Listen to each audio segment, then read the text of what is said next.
Hi, everyone. We are the Asian Americans and Pacific Islanders in Occupational Therapy, previously the Asian Pacific Heritage Occupational Therapy Association. Why the name change? For two solid reasons, and really there are more reasons, but two very overarching reasons. One is inclusivity. Inclusivity in regards to recognizing that there are multiple communities that identify as Asian Americans and Pacific Islanders in the United States and from a global front. And recognizing and acknowledging the individual differences is an inclusive act of hopefully recognizing that we are stronger together. So it's a sense of community, it's a sense of unity, and it's a sense of belonging. The second reason is that it's in occupational therapy, which is now part of our new name. So it's in occupational therapy as opposed to an occupational therapy association. The organization recognized that it's important to recognize both stakeholders, the AAPI occupational therapy professionals and those that they serve. So the stakeholders are twofold. An occupational lens, it's important to realize that there are many differences within Asian communities and Pacific Islander communities.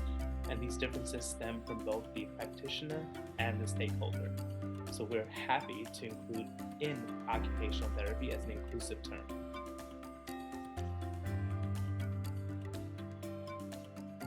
So first of all, let me give you a little background about myself. I'm in the AAPI-OT as a membership chair, and also I'm in the various leadership positions at my home state, California, and also AOT PAC. I'm also volunteering different places, and also I'm running my own practice that is OT Park in Morgan Hill.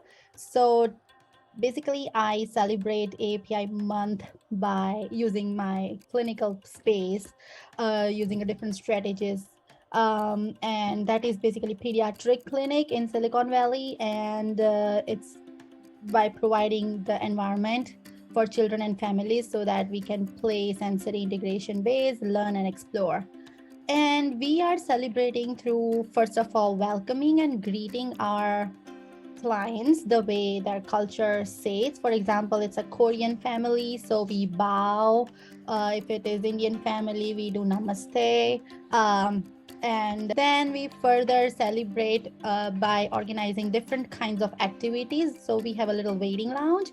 So we have different cultural based activities at the waiting table so that they can come and create the bracelets accordingly in different language, different language letters. Then we also have different cultural books that we have asked our parents to bring to our keep in our little library. So it's Chinese books and Japanese and Indian books and so different language books we are also asking. We are also incorporating our parents into the process. It's not just we are doing it, but we are doing as a team. So they also feel welcomed and all. And through therapy, we incorporate different cultural toys, cultural feeding skills, or different ways, dressing skills, etc. So we basically ask our parents that how do you want us to work upon depending upon your culture, because some families eat by hands, with hands, and some families eat fork and knife. So it's all inclusivity and keeping our parents on board and prioritizing inclusive therapy sessions more to consider their differences, cultural differences, and providing home plans accordingly. So this is how we have started doing, and we are planning not just for the month, but keep ongoing basis. I am a doctoral coordinator at the University of St. Augustine for Health Sciences at the San Marcos campus. And I am vice president of AAPI-OT. And similar to Hiral, I also serve in our state association, our OTAC association.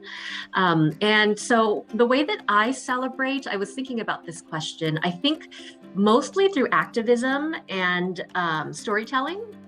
So yesterday we actually had an event on our San Marcos campus, and Vik was one of the co-presenters with me, where we shared about AAPI, a little bit about AAPI history, and we talked about community and solidarity and belonging within the community, and really sharing some of the values and priorities that we're trying to kind of emphasize as we are moving forward with the association. So those kinds of events where we can actually tell people about the history of our cultures.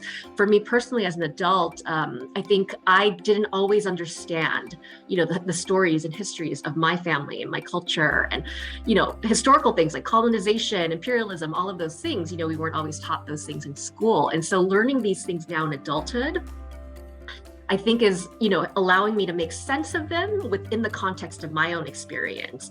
And so now storytelling, where, I'm trying to link, okay, this happened in our past and this is how it's impacting me now, like some of these intergenerational connections. And our focus really is on storytelling related to anti-oppression work. So I'm really looking forward to sharing some of my own history and my stories in that as well.